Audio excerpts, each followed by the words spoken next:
Saturday, September the 4th.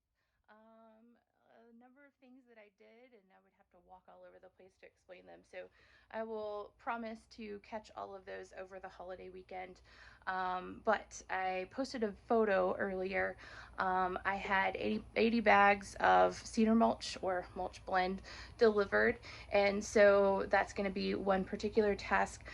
Really, it's going to take me probably the entire month of September. But the idea is, like behind me, if you don't go ahead and get those beds cleaned out and mulched, it's going to be harder for the plants to survive the winter. And also, we want to keep the weeds under control. It can very easily get out of control again, like when I first bought the house, and I don't ever want to go through that again. So it's worth the effort. I say mulch blend because the mulch that I normally buy, which is a pure cedar mulch, it's a recycled from native Texas. Unfortunately, they are out of that because it's 2021. So it is what it is, and it's better than nothing, and so I will take it. So that's kind of what you see behind me, the mess back there. I did have a good number of plants that survived. We are now kind of succumbing to both the bad weather over the winter and now the stress of the summer with no water. At least I do have running water this this year in the summer, and so I am watering plants at this point, but I prefer not to irrigate if I can help it because I think it just makes for stronger plants. So I have been kind of balancing my mornings with that, and given the fact that it is so incredibly hot, we're still in a heat index, it's well over 100 degrees, trying to get in the shade and do a little bit more, but you still have to go slow even after that. So Zeus also would like to say hello.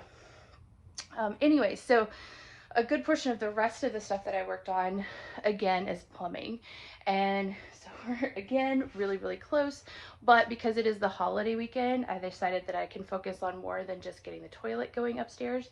So I went ahead and started running water line to the sink and where that's going to be located. Did a little bit more demolition that I'm going to need to be doing for framing things back in and for access for maintenance should something ever break again, and also just kind of capping things off. So I now have a cap on the water line that goes to the shower, and then I had to do, you'll see, quite some intricate plumbing, leaning over everything and kind of working around it, and trying to get that toilet supply line moved over.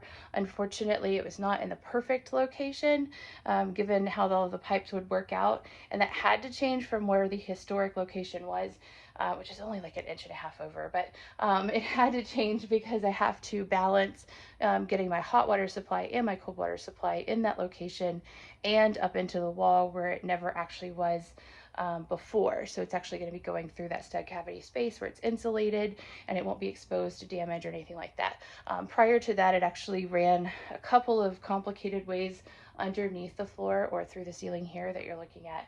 And so we're going to keep everything a little bit more tucked in and protected going forward. So that is a little bit of a variation from the history, which meant a little bit more creativity as far as the plumbing goes. So I spent a good portion on the cold water supply because I know I can at least complete that task.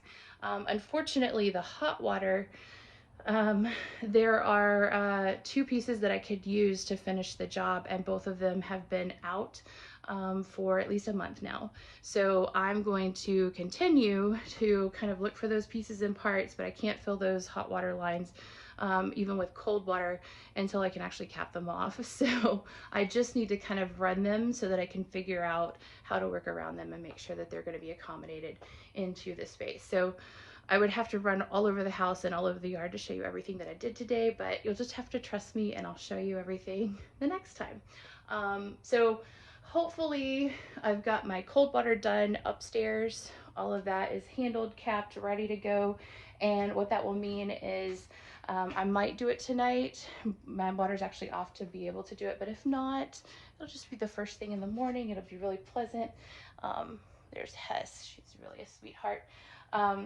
I'm going to need to just kind of, you can actually see on the floor there's a mark. I just have to kind of trim around that little pipe and then pop it over, make my final connection to the sewer, and then I'm good to go there.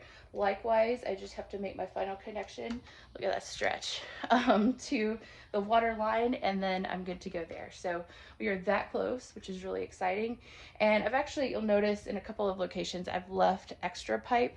That's not how it's finally going to be assembled, but I want to leave myself a little bit extra so that when I get in there with the pretty brass fittings, I can kind of fine tune it. And I still have a little bit of flexibility as far as popping off the pipe and putting the caps on and everything. So anyways, I guess we're going to get a little bit of pets in and have a nice stretch, get a good shower, cool off.